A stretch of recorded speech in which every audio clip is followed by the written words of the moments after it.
Hello साथियों, अस्सलाम वालेकुम and very good evening to all. आज मौलाना आज़ाद नेशनल उर्दू यूनिवर्सिटी का स्पॉट एडमिशन जो एंट्रेंस बेसिस पर एग्ज़ाम जो हुआ था, उसमें जो सीट वैकेंट बच गया है, उनके लिए स्लाइडिंग ऑप्शन और उसके साथ-साथ जो है स्पॉट एडमिशन का जो है डेट आ चुका है।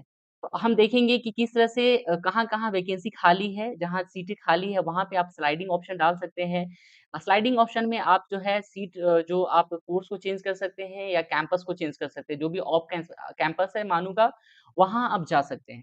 तो देखिए sliding and spot admission for entrance based programme 25 से 26 रेगुलर मोड वाले के लिए है। तो इसमें कुछ क्राइटेरिया है, एलिजिबिलिटी है।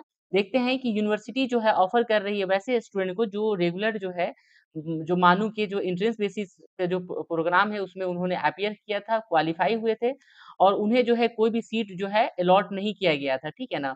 वो या तो वो ऐसे स्टूडेंट हैं जिन्होंने जो है सीट अलॉट होने के बाद भी उन्होंने पेमेंट नहीं किया था, वैसे स्टूडेंट को पार्टिसिपेंट को जो है स्पॉट एडमिशन के लिए जो है एलिजिबल माना गया है, वैसे लोग स्पॉट एडमिशन के लिए अप्लाई कर सकते हैं, ठीक है? अब देखेंगे कि candidate who have not appeared not qualified in मानू एंट्रेंस 2025 आर नॉट एलिजिबल वैसे स्टूडेंट जो मानू के एंट्रेंस को क्वालिफाई नहीं किए हैं या मानू के एंट्रेंस में अपीयर नहीं थे, वैसे स्टूडेंट एलिजिबल नहीं है।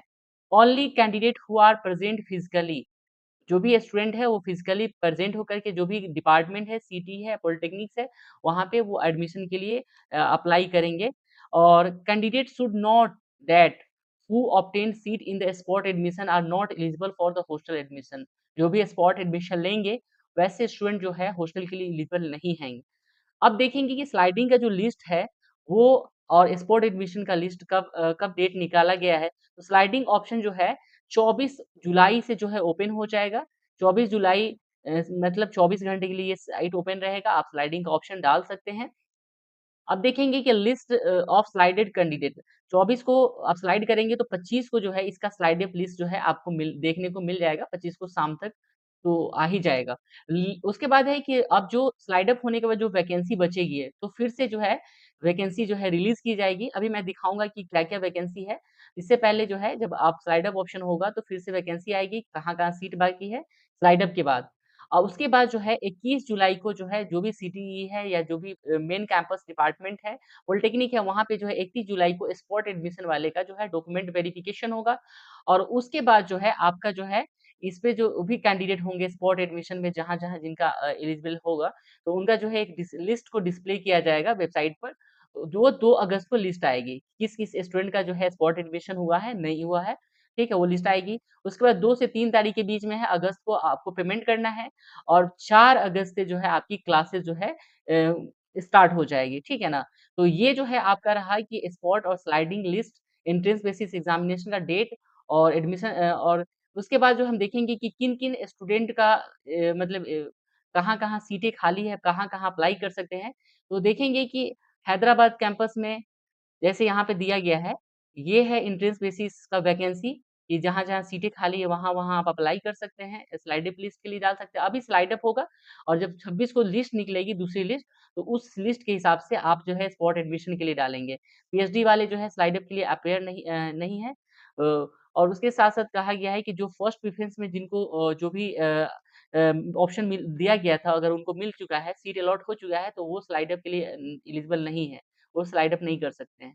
अब देखिए कि सिविल इंजीनियरिंग डिपार्टमेंट में जो है इतने जो है कि जनरल में 6 सीट खाली है, ओबीसी में 7 है, एसटी-एससी में 6 है, इस तरह से सीटें खाली है हैदराबाद में। कंप्यूटर साइंस में भी ओबीसी और जनरल में और ईडब्ल्यूएस में कई सीट नहीं है, एससी और एसटी में 10 सीटें टोटल मिला के खाली है। बीएड की बात करें तो बीएड में भी बायो में देखिए इतने सारे कोर्सेज़ खाली है, आसनसोल हो गया। आप देख सकते हैं ओबीसी में भी 1 सीट खाली है, वुमेन में 1 सीट खाली है। और उसके साथ-साथ जो है औरंगाबाद को भी देख लीजिए ओबीसी में 1 सीट खाली है। सब बायो वाले हैं। भोपाल में भी है, बीदर में भी है, दरभंगा में भी देखिए। लेकिन दरभंगा में देखिए एसटी-एससी में खाली है, आपका ओबीसी ईडब्ल्यूएस में नहीं है। हैदराबाद में भी देखिए आपको सीटें बायो के अंदर 1 है, ओबीसी में, एसटी-एससी में 2 है, इस तरह से है। नूह में भी आपकी सीटें देखने को मिल रही है, संभल में भी है, ठीक है? ये सब बायो मैथ बीएड मैथ वाले का भी अभी देख लीजिए संभल में सीटें हैं, नूह में है, हैदराबाद में है। जैसे देखिए, अगर मैथ में कोई बीएड करना चाहते हैं तो देखिए हैदराबाद में ओबीसी में सीट है, ईडब्ल्यूएस में है, जनरल में है, एक सीट है, तो आप करवा सकते हैं। हैदराबाद में भी, दरभंगा में भी देखिए ओबीसी मैथ में एक सीट है। तो आप देखिए, उसके साथ-साथ मैथ की भोपाल में भी है, औरंगाबाद में भी आपको देखने को मिलेगा मैथ का। अब फिज़िक्स की आइए फिज़िकल साइंस वाले तो आसनसोल में भी है, औरंगाबाद में भी है, भोपाल में भी है। ये सब जगह सीट खाली है, आप जा कर के यहाँ पे स्पॉट एडमिशन के लिए अप्लाई कर सकते हैं। दरभंगा में नहीं देखने को मिलेगा फिज़िकल साइंस में, सिर्फ़ एसटी, एससी में बाकी है, बाकी नहीं है। हैदराबाद में भी आपको देखने को मिलेगा। इस तरह से आप बीएड फिज़िकल साइंस हो गया, फिर बीएड एसएसटी के भी देख लीजिए। बीएलएलबी में देखिए आपका जनरल में 1 सीट खाली है, बाकी जो है एसटी, एससी में सीटें देखने को मिल रही है, ईडब्ल्यूएस में 2 सीटें हैं। उसके अलावा बीएलएलबी के अलावा एलएलबी में देखिए बहुत सारी सीटें खाली है, देखिए ओबीसी में 4 है, ठीक है, जनरल में ये 4 है, देखिए एसटी, एससी में इतनी सारी सीटें खाली है। डिप्लोमा इंजीनियरिंग में देखिए हैदराबाद में बहुत सारी कोर्स सीटें खाली है। उसके अलावा बेंगलुरु में, दरभंगा में, उसके अलावा जो है कटक, कडप्पा ये सब जो है कंप्यूटर साइंसेज़ का जो भी ब्रांच है उसमें भी सीटें खाली देखने को मिल रही है। तो जो भी कैंडिडेट अगर दूसरी जगह अगर चाहते हैं कि दूसरे कैंपसेस में या दूसरे ब्रांच में अगर हो, तो वो कर सकते हैं, ठीक है? उसके बाद डीएलएड में भी सीटें देखने को मिल रही है, एसटीएससी में देख सकते हैं। उस डिप्लोमा इंजीनियरिंग में और बहुत सारी कोर्सेज़ है। उसके बाद मास्टर्स की कोर्सेज़ में आए तो देखिए एमसीए के जो भी कोर्स है हैदराबाद में जनरल में 1 है, ओबीसी में 2 सीटें खाली है। फिर एमटेक में आए तो एमटेक में एससी-एसटी में खाली है, ईडब्ल्यूएस में 1 सीटें देखने को मिल रही है। एमएड की बात करें देखिए, एमएड में भी आप भोपाल में देखिए भोपाल में 3 सीटें खाली है, ओबीसी में 5 सीटें हैं, एसटी-एससी में 5 इतनी सारी सीटें खाली है। अगर एमएड में कोई एडमिशन लेना चाहे तो भोपाल ले सकते हैं। दरभंगा में जो है कि आपकी सीटें नहीं देखने को मिलेगी, सिर्फ़ एसटी-एससी की सीटें देखने को मिलेगा। फिर हैदराबाद की बात करें तो हैदराबाद में भी सीटें खाली है एमएड में, 2 जनरल में है, 3 ओबीसी में है, 5 एसटी-एससी में। तो इस तरह से आप एलएलएम की भी सीट देख सकते हैं। एलएलएम में भी ओबीसी में 7 सीटें खाली है, एसटी-एससी में इतनी सारी सीटें आपको देखने को मिल रही है। एलएलएम हैदराबाद में दरभंगा में भी 2 सीटें खाली है, ओबीसी में 5 सीटें खाली है, ईडब्ल्यूएस में 3 सीटें खाली है, एसटी-एससी तो ये सारी जो है आपके एंट्रेंस बेसिस की जो भी सीटें वैकेंट बची है, उसमें जो है आप एडमिशन के लिए अगर सीटें खाली है, तो पहले स्लाइड अप का ऑप्शन डालेंगे और वैसे स्टूडेंट जिनका एडमिशन में लिस्ट में नाम नहीं आया है, वो स्पॉट एडमिशन के लिए डालेंगे और उसका जो है डेट आएगा 31 जो है अगस्त को आपका डॉक्यूमेंट वेरिफिकेशन होगा। अगर ये वीडियो अच्छा लगा हो तो इस चैनल को लाइक करें, सब्सक्राइब करें। जय हिंद।